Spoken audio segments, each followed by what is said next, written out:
Okay, I think we'll start. Yes, a really big welcome to all of you. My name is Mokshini. I'm going to lead the first half of this morning.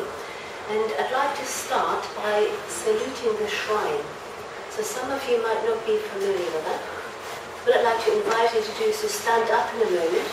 And we're going to turn to the shrine and we'll salute the three most precious things for Buddhists, which is the Buddha, which is the ideal of practice, an ideal of awakening, our potential that we can wake up. And there's the Dharma, which is the jewel of the teachings that lead to the truth. And the third jewel is the Sangha, the spiritual community. Just them honouring, how much we value support and companionship on our journey. And we do that with body, speech and mind, Om Ahom. Yeah? So feel free to join in or not, but perhaps you'd have to stand up. There's two spaces at the front, Ricardo.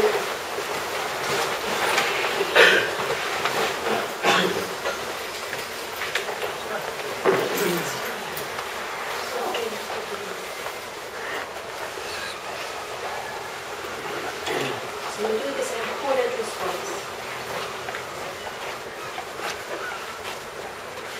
Namo Buddhaya.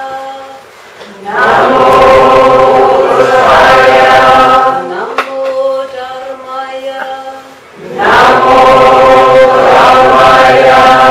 Namo Sanghaya. Namo Sanghaya. Namo Namah. Namo Namah.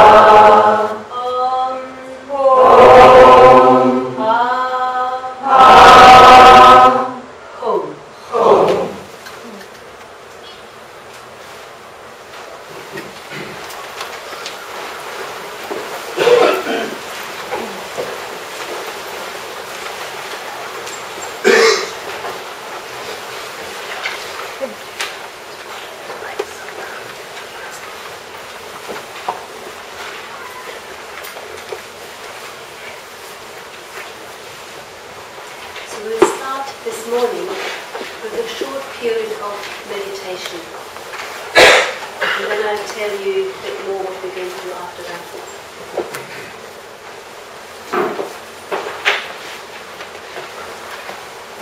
So just start by making yourself comfortable. So finding a way to sit where you can relax your body. Welcome again, everyone. So if you're a regular on the Saturday morning, you might know that this is not a normal Saturday morning. It's a bit of a special event. We've just had a week where the centre's been closed, and we've had a community retreat, which ends this morning. So my aim is this morning, in the first half, to set the scene for a ritual we're going to do at about 12 o'clock. Just lay the ground. It's a talk entitled The Jewels in the Lotus, but it is more about jewels than lotuses. So in this room we've got lots of different people, and some of you will come to the regular Saturday morning class, and some of us have been, as I said, here over the week practicing, looking at the image of the Wheel of Life, which is on the wall there. I've got one here, perhaps you're familiar with it. You might have a look at it later. It's a Tibetan image about a certain vision of our life. But one thing we've all got in common, and that is that we practice meditation. You might have been here perhaps for the first or second time. I suspect most of us have got quite a regular practice. And I found myself wondering, why? Why do we meditate? Why do you meditate? What do you hope to get out of it? And instead of me standing here and telling you what I think you would say if I asked you, I thought I might leave it to you to answer that. So what I'd like you to do is something we did really exactly a week ago in this room. I'd like you just to look up and just look at the people in this room. So just cast your eye over these people all around you, who are also meditators and also interested in being on a journey in some form or fashion. And just notice if you know everybody in this room, or is there somebody here who you don't know? There might be more than that's one. And what I'd like you to do is in a moment to get up and go to somebody you don't know, one or two or three, depending on when you can fit in, and can just ask them, why do you meditate? What do you hope to get out of it? Okay, I'll give you 3-4 minutes, so just really briefly ask a couple of people, why do you meditate?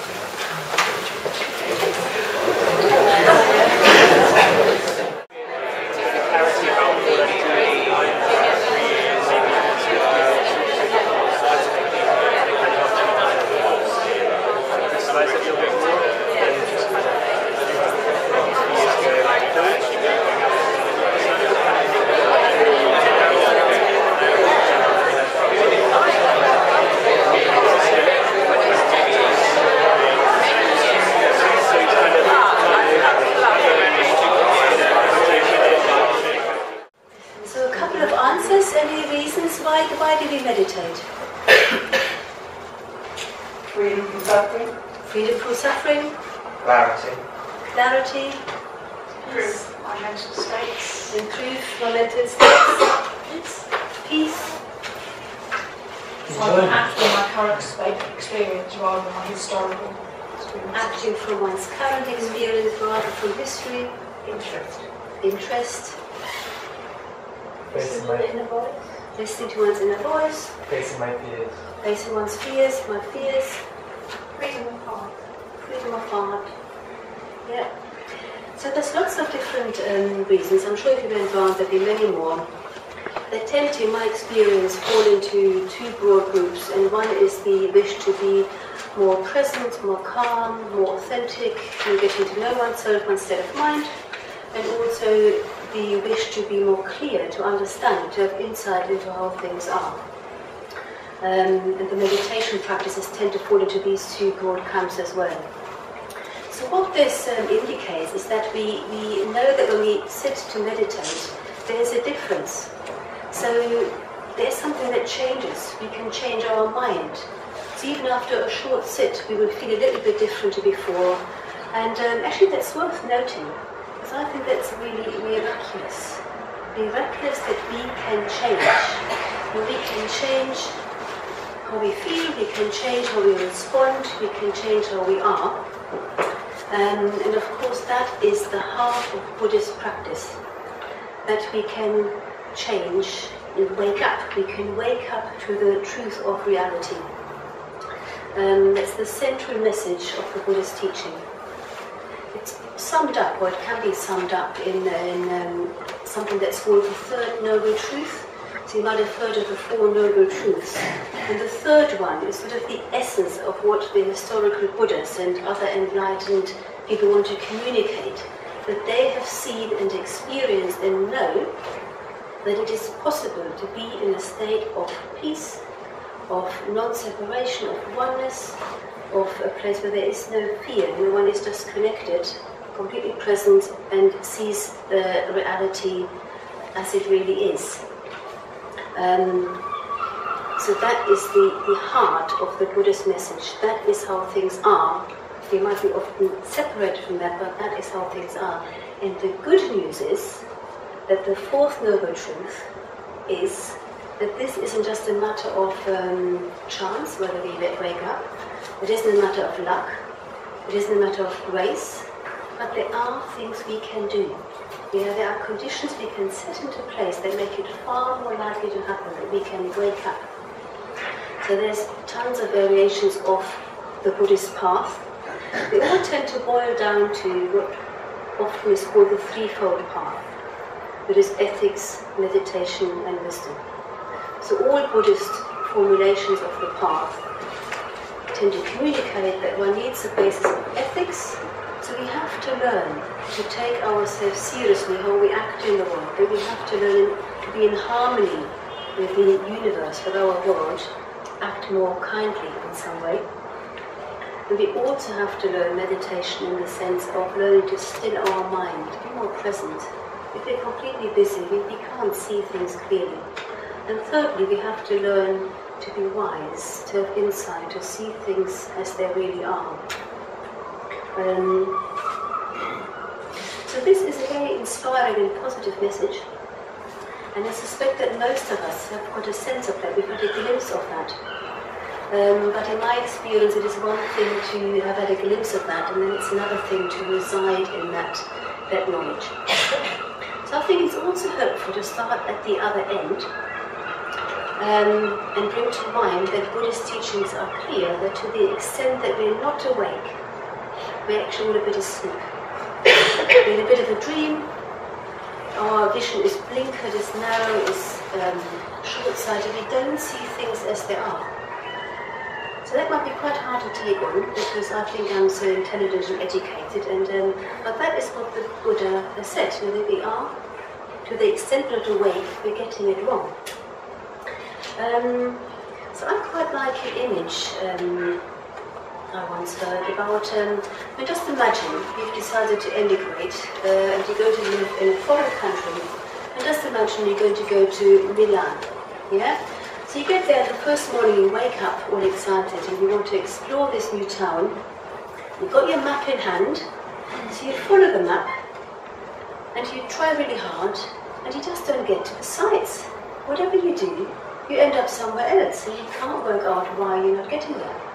So you go home a little bit deflated, but the next day you start out again in good cheer and you really cleverly look at the map and you go exactly where it tells you to go. And lo and behold, you just don't get there. You find it quite dispiriting and a little bit, perhaps even humiliating and a bit frustrating. But you don't give up. You try again, day after day. You try and find those sights. And perhaps you even try to work on yourself. You get yourself the right gear, the boots, the water bottle, the jacket. You might try and do a bit of life coaching, because you think I've got to be in a better space, a bit of a Hoffman process, or whatever you need. Perhaps even you learn day after day to enjoy the journey a bit more and be in a better space. But the fact is you don't quite get there. And there's this sense of confusion and puzzlement about why it doesn't quite fit. And then one day, somebody comes to you who's been watching you on your journeys. And it's like this person saying, excuse me, but I've been watching you, and I think I can tell you what's been happening. And just let's look at your map, yeah? So you think this is a map of Milan, but actually look, it's a map of Madrid. And it says here, take this one, that's the right map. And then you look at the map, and it's like you think, of course, I've been there, and I've seen that side on the way. I know where I am now. I can't quite, I've still to follow the map. But I've got a sense that this is true, because actually I've been to quite a few places on the map. And you have the confidence that you can follow it. And it also explains that it might not have been your fault. If we have the wrong map, then we can try as hard as we want.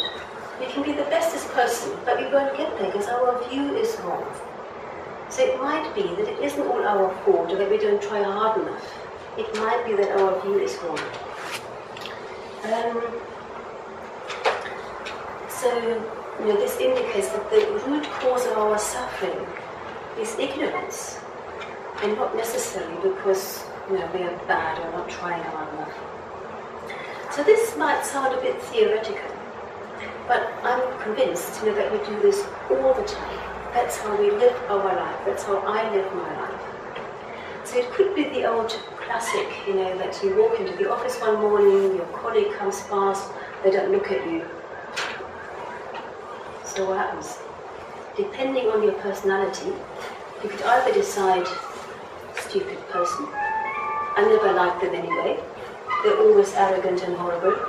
And all people like him are horrible, I don't like any of them, and you could go right off on a big tangent. If you're a different personality, you could decide, inside, oh, they don't like me. Nobody likes me. I'm awful. It's really hopeless. I might as well just go and not bother. Yeah? But none of them might be true. They might just be thoughts. It might be that the guy has been told by his wife he's getting a divorce. It might be that his child's got cancer. We don't know, we just don't know what goes on. But we have this view and then we act and stories unfold.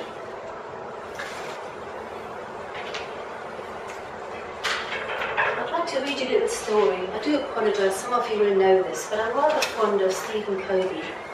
Do you know this book? A few of you.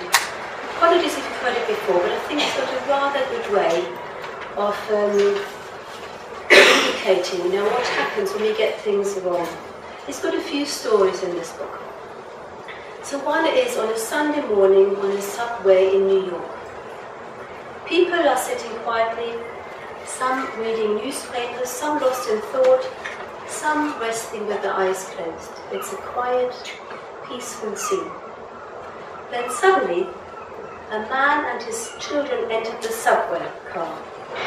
The children were so loud and rambunctious that instantly the whole climate changed. The man sat down next to me and closed his eyes, apparently oblivious to the situation. The children were yelling back and forth, throwing things, even grabbing people's papers. It was very disturbing. And yet the man sitting next to me did nothing. It was difficult not to feel irritated. I couldn't believe that he could be so insensitive as to let his children run wild like that and do nothing about it, taking no responsibility at all. It was easy to see that everyone else on the subway felt irritated. So finally, with what I felt was unusual patience and restraint, I turned to him and said, "Sir, your children are really disturbing a lot of people. I wonder if you couldn't control them a bit more." The man lifted his gaze as if to come to a consciousness of the situation for the first time and said softly, "Oh, you're right. I guess I should do something about it. We just came from the hospital where their mother died about an hour ago. I don't know what to think, and I guess they don't know how to handle it either."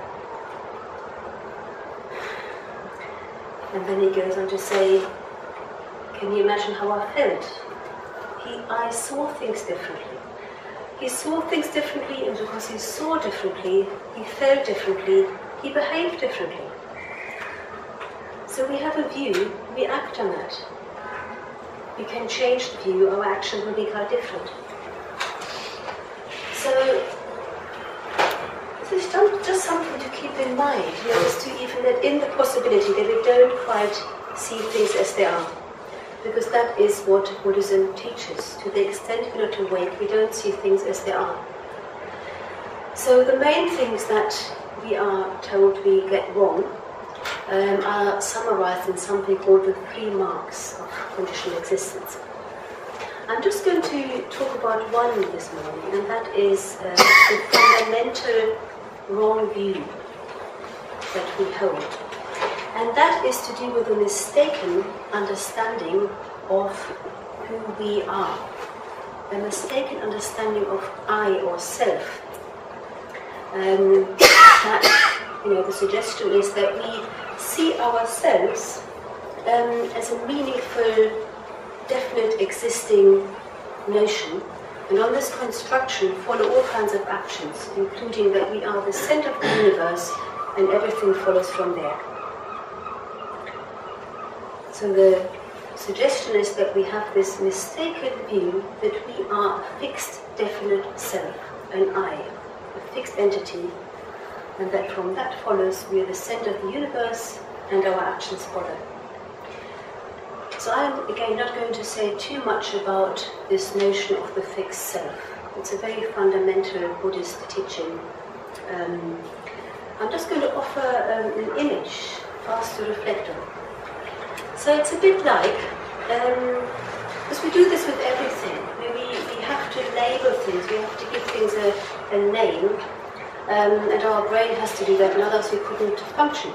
So for example, we might do this with a stream of water in the ground, and we call it a river. Say the Thames. So we call it the Thames and think we know what it is. But if we were to go and look at this object, this flowing stream of water, we might think, well, where does it actually start? There's all these different little streams coming in, and do they start on the ground or under the ground, or where does it actually start? And where does the Thames end when you get to the other end? Where's the end of the Thames and where's the beginning of the English Channel? And then we might look a bit closer and realise that tons of the water evaporates on the way, and tons of it drains away. And you might go out in little streams. And there's other streams coming in. And it might be quite possible that there isn't a single water molecule that's there at the beginning, but it's there at the end. So how can we call it the Thames? And can we see that that is just a label of convenience, so we can go on with our life? But actually it isn't a thing, it doesn't exist. So the suggestion is that's what we do with us. We label ourselves this I, and then we assume, without thinking, of course that's who we are.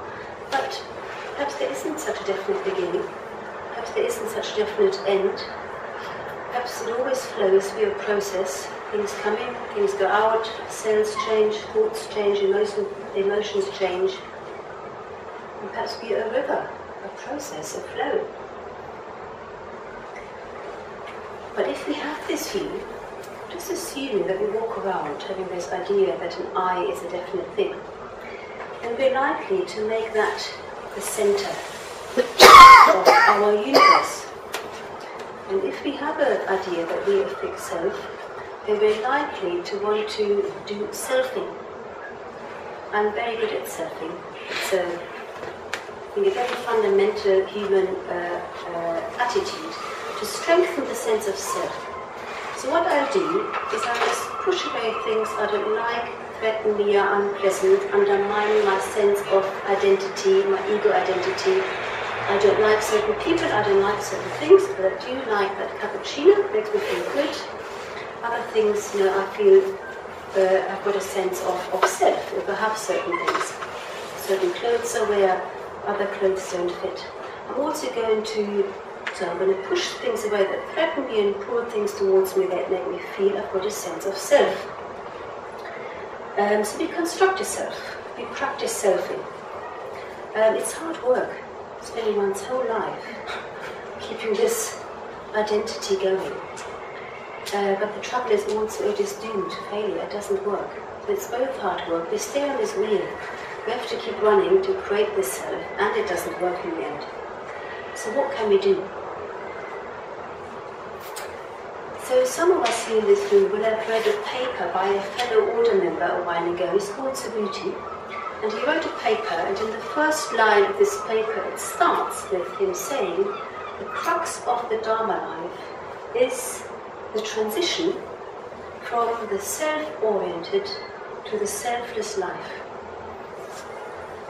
So the crux of the Dharma life is the transition from the self-oriented to the selfless life. So he's talking about us needing to reverse this tendency, about us being the center of the universe. Getting ourselves out of the way, to learn to respond to the objective needs of the situation, to learn to respond to what needs doing, rather than necessarily doing what we want to do. So this sounds really simple. Perhaps it is simple. But I reckon, this is a radical, different way of living one's life and living in the world. I'd like to show you a little YouTube clip. Of course, the sun is shining beautifully today, and our blinds are the cleanest. So it isn't going to be the most fabulous viewing experience. But I like it. It's a little song by a Tibetan Buddhist. I'm not quite sure how to pronounce his name, to be quite honest. It's called Mipham or Mipham, and it's called What About Me?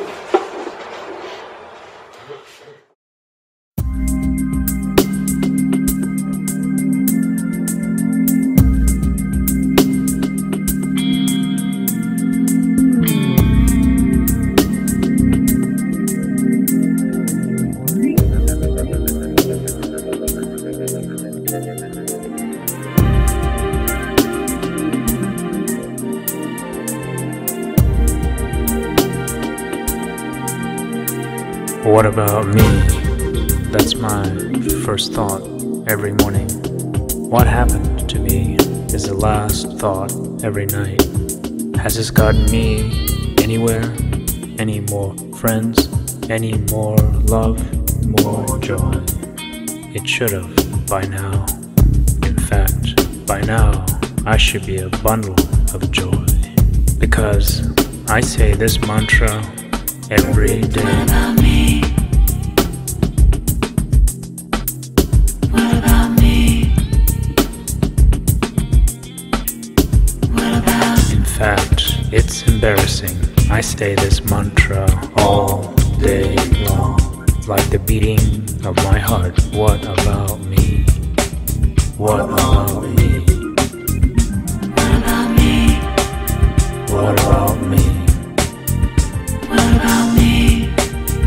What about me? What about? When I take a shower, I think, what about me? I hope this shower makes me feel happy.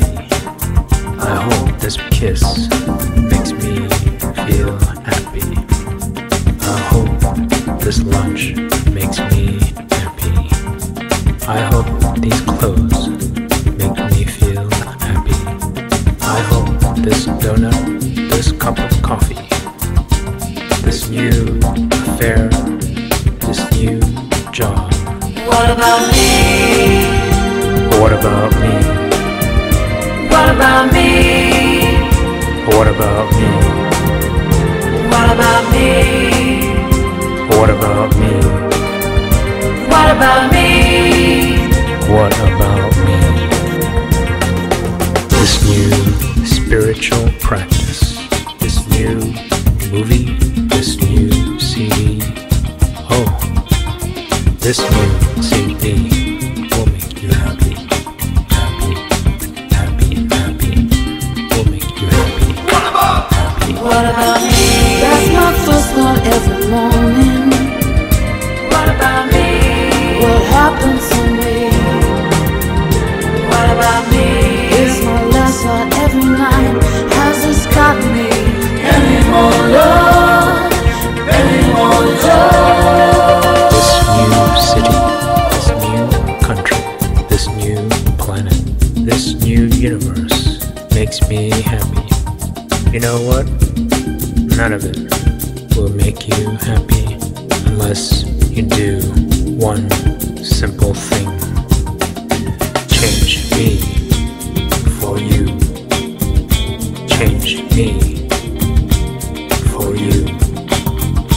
Let's wake up in the morning and try something wild, just to break up the monotony and say, may you be happy, may you be happy, may you be happy. What about you? That's my first thought every morning. What about you? What happened to you? What about you? It's the last thought every night. This has given me so much more love, so much more joy. When I give you a big fat kiss, take a shower, and make my bed. When I dance, make you happy. When I give you the remote control, make you happy. When I sit on a park bench by myself, when I feel the sun and the breeze, make you happy, happy. When I just look at you, stare into your eyes,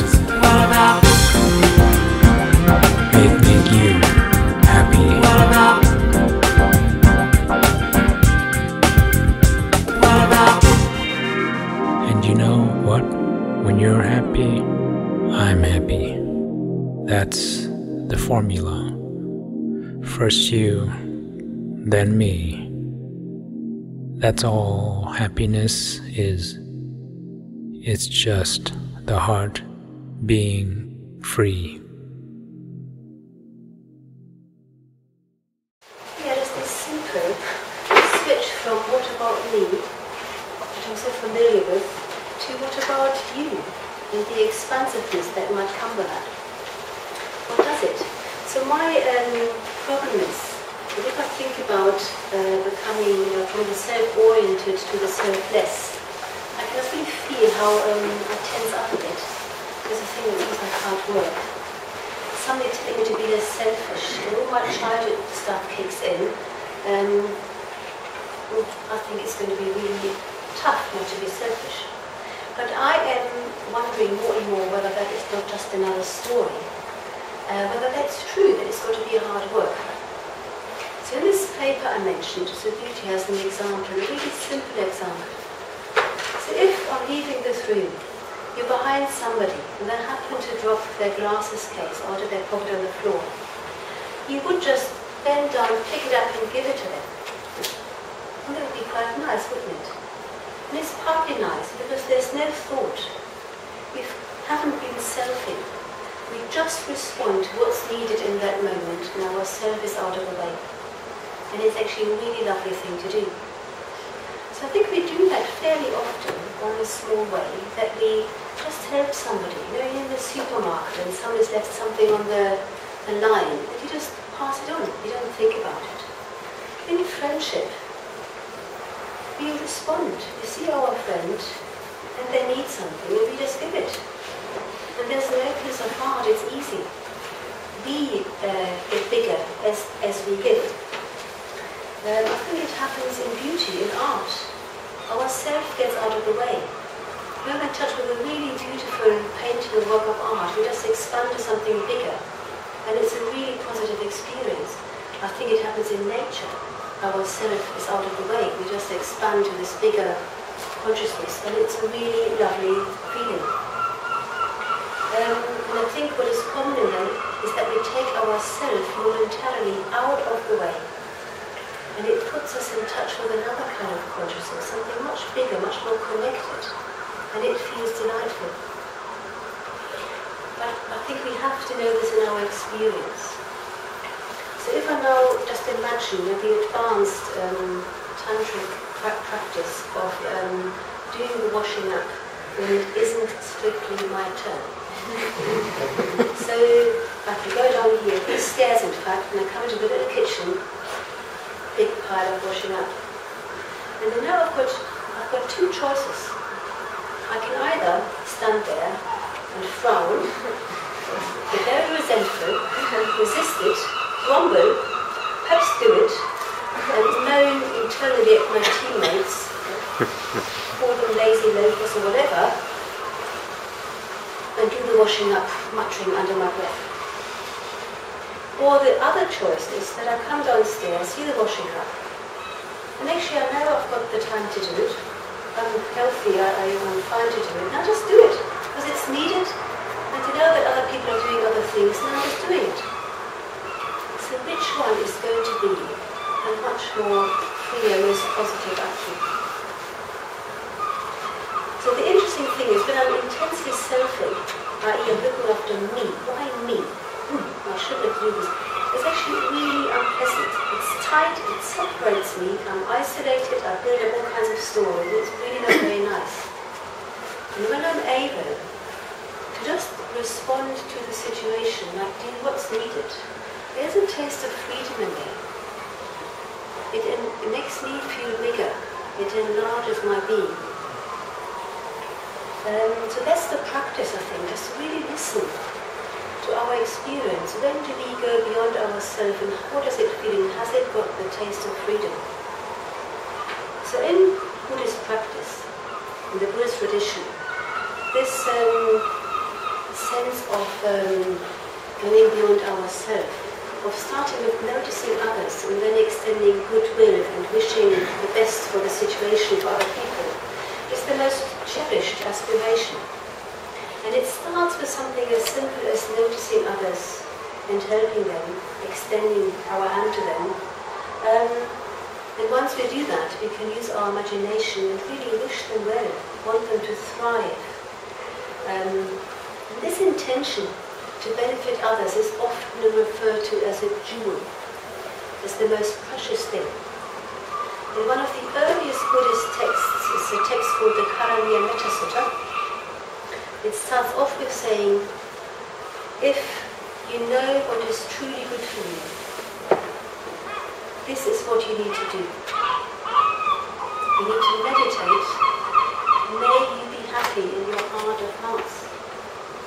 May all be happy in their heart of hearts, whether they be big or small, near or far, seen or unseen, born or yet to be born. May they be happy in their heart of hearts. We all know this as the Metta Bhavana practice, this practice to extend our awareness outwards to others and wish them well. And then nearly 1,000 years later, there's another classic in the Buddhist history, Shantideva, and he writes about this intention to benefit all beings is an extraordinary jewel of the mind, and its birth is an unprecedented wonder. How can I fathom the depths of the goodness of this jewel, the panacea that relieves the world of its pain and the soul is the source of all its joy? So this intention to benefit all beings is throughout Buddhist teachings seen as the most precious thing. Shantideva refers to it as the supreme gold-making elixir that transforms us into the priceless jewel of the Buddha form. He calls it precious, it liberates us, it consumes all evil, it satisfies with all joys, dispels all suffering, clears away all confusion, is the source of all joy. So it sounds like a great thing to go for. But he also talks about this intention in the most elevated terms. So he talks about it as the thought, never to turn away from totally liberating the infinite forms of life, as developing the wish to dispel inconceivable misery of all beings. So that's quite a tall aspiration, which is great to aspire towards. But I know that it starts with simple things. It starts for me with just noticing others. It's literally looking at people around me and noticing them and having the intention to help, to do what's needed, to do something that benefits the situation. Doing good without it even being asked of us is something Shantideva recommends in the 7th century. I quite like that. Doing good without it even being asked of us. And we can do this. So we can learn, I can learn to wish well, to forgive others, to doing what's needed just because it's needed. I can learn not always to think what do I want, but to change my perspective to what is wanted. And this intention is referred to as the bodhicitta.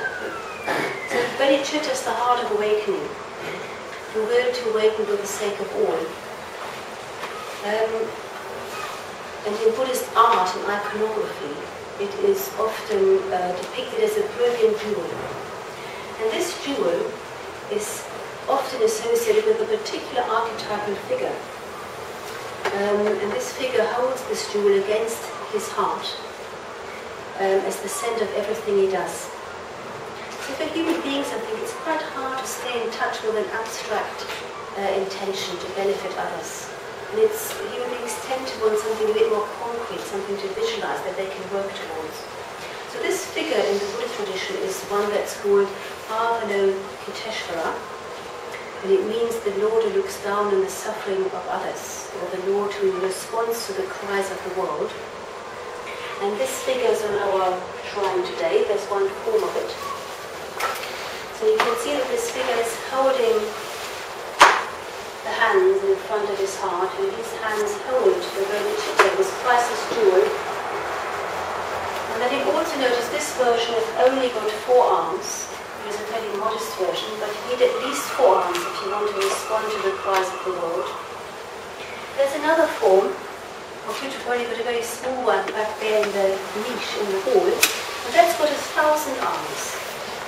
And 1,000 arms is obviously a lot more effective. if one wants to give out and respond to the suffering in the world. So this figure is Avalokiteshvara, and in a moment we are going to bring this figure to mind and do a ritual dedicated to it. So we're going to chant the mantra of Avalokiteshvara and evoke this quality of holding the bodhicitta, holding this jewel to our heart, holding this intention to benefit all beings to our heart. And as we do that, it's like we are tuning into this ongoing intention to benefit beings wherever they are, in all realms of existence, in whatever state of mind they find themselves in, and just keeping this intention going. The mantra means the jewel in the lotus, and refers to this precious stone, precious gem that's held to its heart. So that is the ground on which we stand now. So we've got a sense of perhaps this magic that could be evoked by just turning our views. We've talked about views.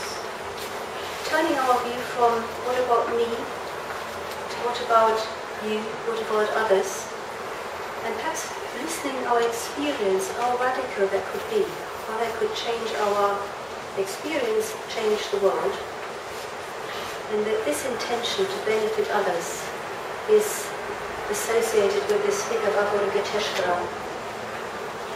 So after a leg stretch in a moment, we're going to continue the sitting with this notion and do a ritual dedicated to it. Thank you.